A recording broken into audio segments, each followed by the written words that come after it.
Tinha um trabalhador, o Valdecir da Silva Reis. Ele foi colocado numa matéria do Fantástico como podão de ouro. Era um menino cheio de vida, sabe, assim, cheio de enfeite na cabeça, um menino, nossa, e ele gostava, porque todo mundo admirava que ele era o cara, trabalhava, dançava, brincava.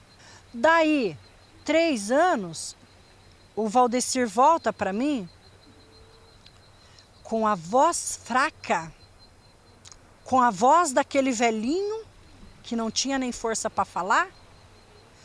Ele volta com o braço esquerdo dele diminuindo a carne, secando, com os passos dele. E ele me disse assim um dia, sentado lá numa muretinha do sindicato, ele disse: Carlita, eu não aguento pisar no chão, finca meu corpo inteiro.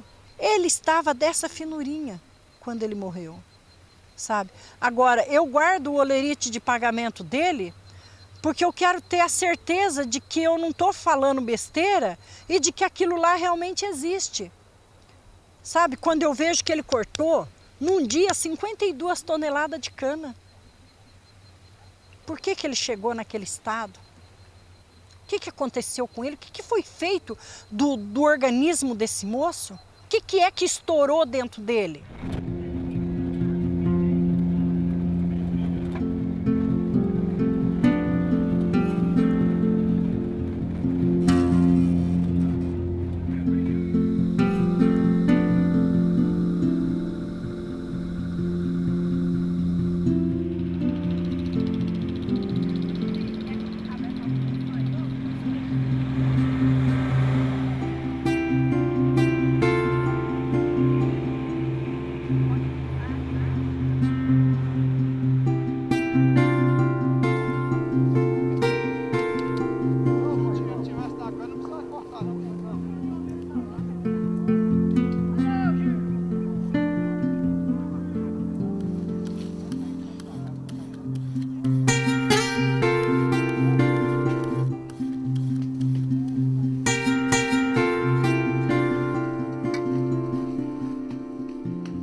Eu nasci em Nova Mótica, Minas Gerais. Quando eu tinha 2 anos, meus pais vieram para Sertãozinho para trabalhar na lavoura, no corte da cana. E com 12 anos eu comecei também a acompanhá-los, né? Eles começaram a me levar também, eu e meus outros irmãos. Era o recurso que tinha o meio que tinha de estar levando os filhos para poder estar ajudando. Trabalhava na roça das 7 às 5 da tarde, chegava, saía correndo pelos carreador ali do bairro onde eu morava, pelas rodovias, achava que quanto mais eu corresse, melhor eu iria ficar. A gente tem alguns atletas que saíram do corte da cana para a maratona mesmo, né? A gente tem alguns casos aí no Brasil de pessoas que já faziam esse tipo de atividade, já trabalhavam com a sua resistência aeróbica ali no próprio corte da cana, só tiveram que se adaptar à maratona. Então, entrei para a elite do atletismo, comecei a sair, correr na elite, comecei a correr outras provas em São Paulo, em outros estados, e em 2001 veio a realização do grande sonho, que foi subir no pódio da São Silvestre. Acelera esse ritmo, aguenta o cansaço, vai comemorar todo ano de esforço, de treino, 10 quilômetros pela manhã, 15 quilômetros à tarde. É a rotina de exercícios de Maria Zeferina Baldaia. O Brasil vence a São Silvestre. Você fala que é saúde? Eu correr 30 quilômetros aí, chegar exausta, fadigada, toda, sabe? Não é saúde. No nosso caso de profissional não é saúde, porque o desgaste é muito grande. Uma vez me falaram, você acha que isso que você faz é saudável? Não é. Você correr 30 quilômetros, 2 horas aí no meio desses canaviais, você acha que isso é saúde? Você está acabando com o seu corpo, você está acabando, você está além do seu limite. Então é complicado, até que ponto? Atletas hoje que foram de alto rendimento durante um tempo e hoje tem vários problemas articulares, cardiovasculares, claro, vários atletas que faleceram antes de completar 50 anos de idade e que por que isso não poderia estar acontecendo até a longo prazo, de repente, com os cortadores? Os trabalhadores, eles estão saindo alejados desse tipo de serviço. Você vê trabalhador fazendo cirurgia no braço, fazendo cirurgia da coluna, o trabalhador sai totalmente arrebentado. Teve um dia lá na roça, na segunda-feira eu parei, que isso aqui meu deu uma dor tão grande aqui dentro e eu não aguentava a cabeça doendo, tempo de explodir. Quando eu fiz um exame de agulha, o médico falou para mim que era por via da coluna, aí estourava na junta tudinho das mãos. Aí fui em Limeira, procurei um médico particular, ele falou, seu Pedro, se você se atrever para aliviar mais a cabeça e quiser ficar, você tem que fazer uma cirurgia. Aqui, ó, foi cortado aqui, ó. E aqui foi para fazer a enxertação, e aqui foi tirar do osso para fazer a enxertação lá.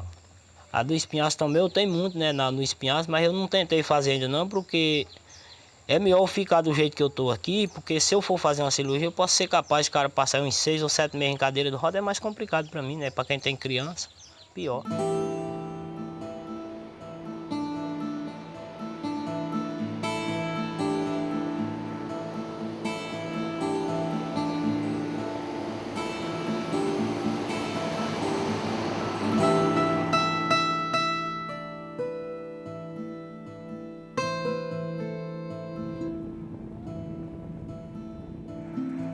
Tudo começou em 2005, com uma demanda do Ministério Público do Trabalho de Campinas.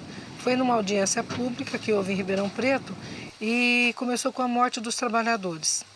E houve um pedido do Ministério para a gente intensificar as ações no campo.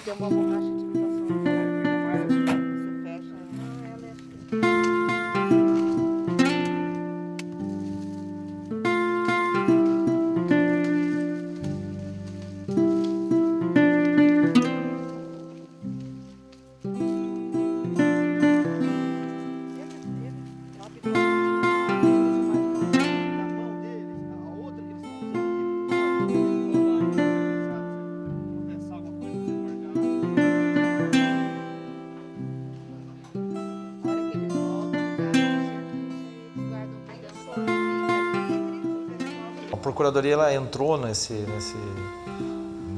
setor, vamos dizer assim, para trabalhar quando começaram a ocorrer as mortes. E nós relacionamos todas as usinas do Estado, fizemos audiências públicas no Estado inteiro, chamando todas as usinas, e nessas audiências públicas a gente colocava o que o Ministério Público ia exigir delas. E nós nessa área de habitação, de alojamento, conseguimos aglutinar todas as vigilâncias sanitárias através da Secretaria de Saúde dos 28 municípios que fazem parte da Regional de Piracicaba do Ministério do Trabalho e Emprego. As vigilâncias sanitárias de cada cidade deveriam estar fiscalizando esses alojamentos, fazendo aí um levantamento de localização, um cadastramento e depois fiscalizando o uso desses alojamentos. Eu acho que tem um conjunto de conquistas desses trabalhadores, desde a década de 80 para hoje, tem um conjunto de conquistas que estão valendo, e acho também que o principal aliado dessas conquistas dos trabalhadores são os promotores públicos e são os promotores do trabalho, e um conjunto de atores da sociedade que estão caminhando para essas conquistas. Eu acho que todas elas são muito interessantes. Agora, a questão que eu coloco é se elas estão chegando no ponto. Tá? E qual é o ponto? E à primeira vista a gente poderia concluir que houve uma sensível melhoria nessas condições de trabalho.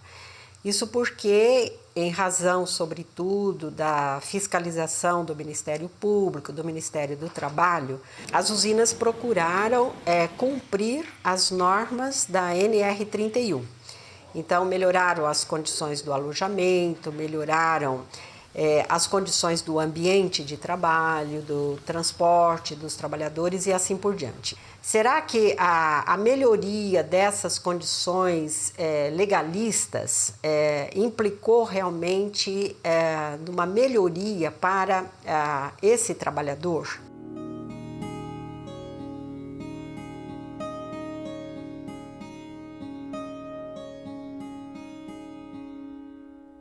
Isso aqui vai medir a frequência cardíaca do batimento cardíaco seu. Então, quando você estiver cortando, ele vai estar mensurando a quantidade que bate por minuto no seu coração. Agora a gente vai colocar esse aparelho, ele vai medir a temperatura do corpo seu. Pegamos aqui. Vou colocar aqui. A gente vai colocar. O André agora ele vai filmar você fazendo toda a atividade sua. Então, com isso, com essa filmagem, a gente conseguiu trazer isso para um plano, né, mensurável. Então a gente pegou variáveis de ação, ou seja, quantos golpes ele dá, quantas flexões de coluna, quantas rotações, qual o tamanho do ciclo. Por que isso é importante? Porque o pessoal fala, mas eu quero que prove, né? A questão da objetividade, né? Para o juiz, para o Ministério Público, essas questões que se expressam, né? Que se viabilizam através de uma materialidade do número, né? Isso às vezes tem uma importância muito grande, maior que a gente imagina. Para ele conseguir 13 toneladas de cana, durante a jornada de trabalho dele de 8 horas, ele desferiu nada menos do que 13.500 golpes de facão, que foram calculados em cima de 3.000 flexões de tronco, o que dá, em média, uma flexão a cada 6 segundos.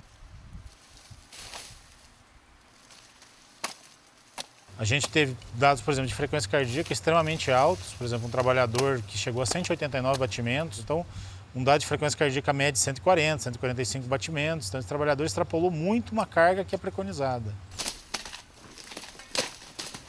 O tamanho do ciclo extremamente curto, de 4 a 6 segundos, né? É o tempo que ele usa para abraçar, cortar com vários golpes, deslocar, carregar e jogar na leira. A hora que ele abraça de novo, esse tempo varia em termos de 4 a 6 segundos durante a jornada inteira, de 8 horas. Nós temos casos de trabalhadores que cortam 25, 30 toneladas por dia e isso tem um reflexo na saúde do trabalhador, sem dúvida alguma. Esse trabalhador, depois de 15 safras consecutivas, depois de 10 safras, de 20, ele está totalmente destruído enquanto estrutura física. Enquanto estrutura física, interna e externa. Porque você pega a mulherada aí que bate podão mesmo, que trabalha lá, depois que ela para, ela não é digna nem de varrer a própria casa. Eu trabalhei 18 anos nesse mesmo serviço. O braço doía muito, formigava, era uma dor que se portava à noite, quando esfriava o sangue. Eu não dormia de noite. E aquela dor que parece que está quebrando tudo os ossos, aquela dor que não passa, aquela dor queimando, que queimava. O nervo da mão que perdia as forças da mão, o movimento da mão. Levei uns 3 dias para fazer o exame e depois dali 15 dias ele já marcou a minha cirurgia. Primeiro a direita, que estava mais prejudicando, e depois de 1 ano, aí que ele operou a esquerda. Em vista que melhorou bem, sabe? Mas só que eu não posso pegar muito peso no braço. E nem tá fazendo movimento, sabe? Esse negócio de passar roupa, de arear alumínio. Aquilo dá muita dor cansada no braço.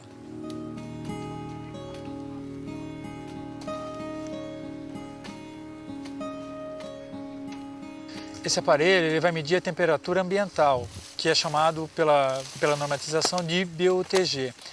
Essa temperatura vai fazer correlação com a frequência cardíaca que a gente tirou do trabalhador e com a temperatura do corpo do trabalhador. Se a temperatura ambiente alcançar um determinado grau, a frente de trabalho tem que parar de trabalhar. 25 graus você já tem que ter medida de controle, como pausa, hidratação. Quando chega a 27, tem que interromper o trabalho, né, ficar na sombra por pelo menos 15 minutos. Isso não é praticado. Quando o BUTG chega a sobrecarga térmica a 29, o que você tem que fazer? Você trabalha 15 minutos e descansa 45 em sombra. Isso é teoria, está lá na legislação, é papel, porque ninguém cumpre. Mas se você não mexe no pagamento por produção, os trabalhadores continuam ganhando por produção, de que forma essa parada vai funcionar? Não vai funcionar. Quer dizer, vai funcionar no dia que a gente visita a usina, eles param todo mundo, apitam, tiram todo mundo do leito, para que a gente veja que está todo mundo comendo naquelas mesinhas.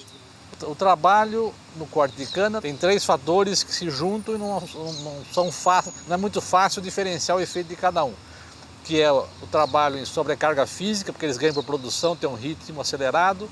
O ambiente geralmente é quente porque no campo a maior parte do tempo tem sol no Brasil e aqui na maior parte do nosso clima temperado.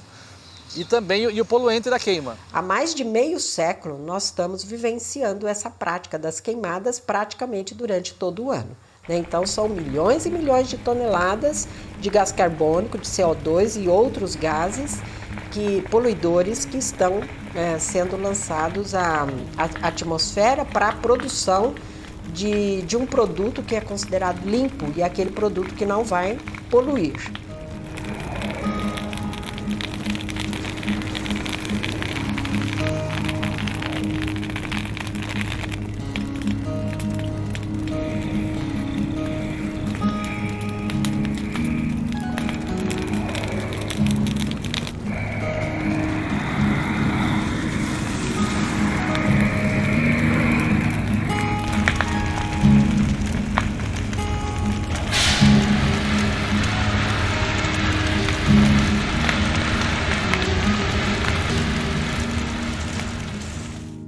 Faça o silêncio e escuta para você ver. O tipo de tosse deles é igual. Não é aquela tosse cheia de catarro, é uma tosse seca que você vê que aquilo tá na garganta. E sufoca mesmo, sabe? Assim, quem corta cana, parece que tem um negócio assim que tampa a gente. E existem estudos na população, ou seja, qual é o impacto da poluição nas populações moradoras das cidades próximas aos canaviais, que aumenta a internação por doenças respiratórias e cardiovasculares.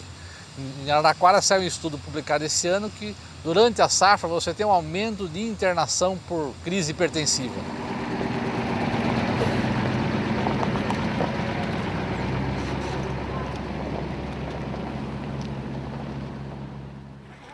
O trabalhador acorda de 4 horas da manhã para fazer a sua comida, para às 6 horas da manhã ele está no ponto, para chegar no trabalho às 7, 7h30 ele está no eito. Algumas turmas fazem a ginástica laboral no campo. Então você imagina um trabalhador com aquela roupa toda que é butinão, aquela botina que é dada agora, que é uma botina com uma barra de ferro na frente, na biqueira com ferro, mais a protetor de canela, a caneleira, mais aquele monte de roupa sobreposta, mais o mangote, mais o boné.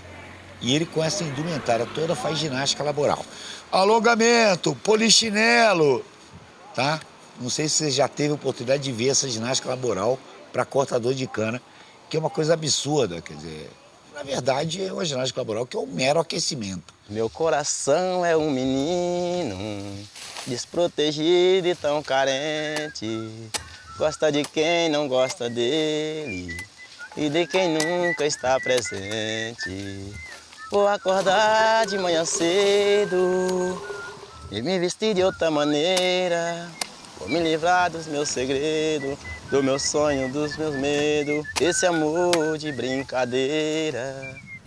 Nessa questão do alimento, por exemplo, as usinas fornecem as marmitas térmicas porque elas precisam cumprir a lei, a NR31 exige que se dê marmita. Mas também tinha que fornecer a comida, porque isso aí faz parte da saúde da gente. As usinas, elas dão um sorinho lá que diz que é para repor alguma coisa que a gente perdeu lá, que nem explica o que é, né? Porque o desgaste se dá principalmente quando acaba a nossa reserva de carboidrato, a nossa reserva de energia no corpo.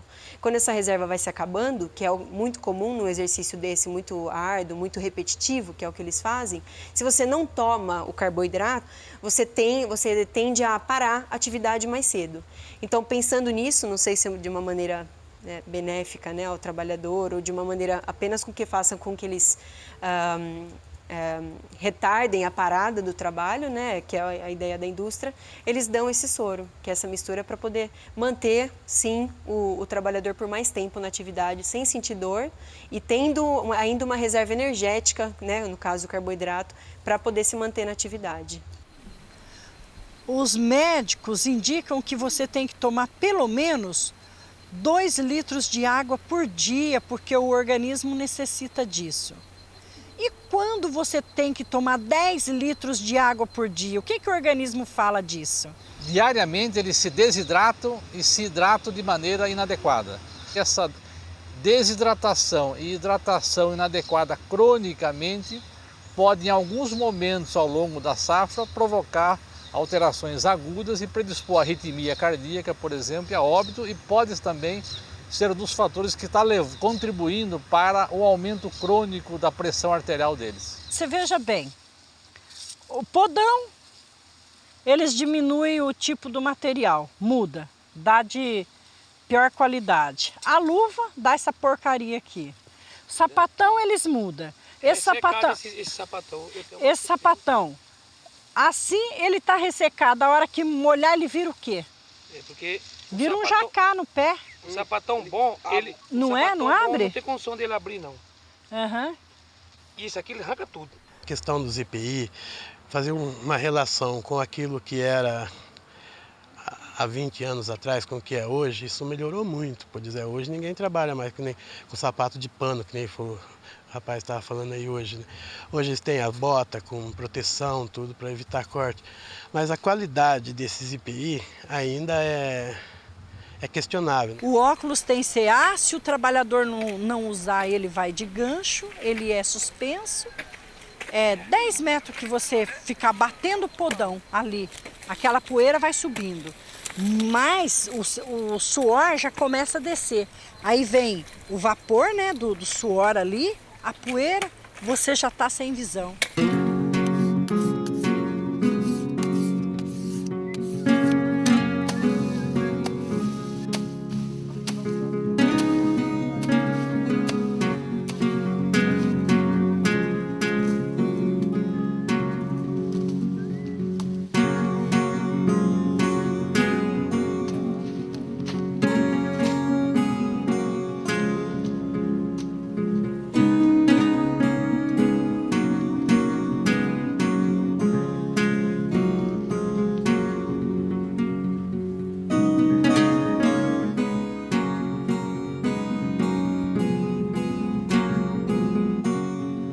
Eu acho que o desgaste que eles têm no dia a dia, no trabalho de produção, isso é o fator que é um dos fatores que prejudica demais eles. Não importa o IPI não resolve isso, porque o trabalho por produção exige um esforço muito grande dele para poder ganhar um pouco mais. O cara, para chegar a tirar 500 e pouco na semana, tem que trabalhar muito, né? Por o que eles fazem, o peso da cana não é muito, eles estimam o peso muito baixo, a exigência é muito grande. O pagamento por produção que está levando os trabalhadores ao esgotamento físico, à morte por excesso de trabalho e a doenças incuráveis. Quer dizer, o que está acontecendo na cana é que os trabalhadores estão morrendo mais cedo. Quer dizer, não é que os trabalhadores estão morrendo mais cedo, os trabalhadores estão ficando cedo incapacitados para qualquer tipo de trabalho. Nós tivemos aqui o caso de uma morte em Rio das Pedras, o alojamento era bom, refeição tinha nutricionista, né? Tinha condições de alojamento dentro do previsto, né? E um trabalhador relativamente jovem faleceu, né? Era considerado um dos campeões de corte de cana. Né? Por quê? Porque esse móvel, né, que é o pagamento de produção, empurra os trabalhadores para uma situação de risco, sem a percepção, sem o autocontrole, né, para fazer a pausa. Então ele não respeita os sinais do corpo e ultrapassa esses limites, levando a uma situação crítica. Eu já cheguei a cortar em até 27 toneladas, 30, dependia da cana também, né? Por mês? Por dia, né?